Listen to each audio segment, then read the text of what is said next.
ஓம் சாய்ராம். அனைவருக்கும் இனிய ஞாயிற்றுக்கிழமை வாழ்த்துக்கள். இன்னைக்கு எல்லாரும் ரொம்ப ரிலாக்ஸா இருக்கும் இல்லையா? இன்னைக்கு என்ன பண்ணலாம்? காலையில சூரிய பகவானை வணங்கணும். சூரிய பகவானுக்கு பரிகாரமே அதுதான்.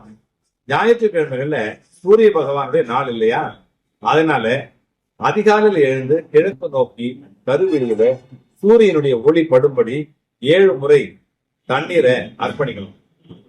ஓம் சூரிய நமக, இவ்வளவுதான் மந்திரம். ஓம் சூரிய நமக இதை சொல்லிட்டு வாங்க. இதை செஞ்சோமானா உடல் இருக்கிற நோய் விலகும், உயிர் சக்தி பெருகும், உயிர் உற்சாகம் கூடும், நம்முடைய வீட்டிலே நல்லது நடக்கும். அதனால்தான் பாபா சொன்னாரு, சூரிய பகவானை வணங்கினா ஆனந்தம் அற்புதம் கிடைக்கும், ஒளியோட இருள் நீங்கி ஒளி ஓங்கி வளரலாம் அப்படின்னு பாபாவை சொன்னார்.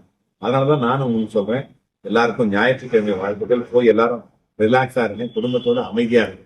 ஜெய் சார்.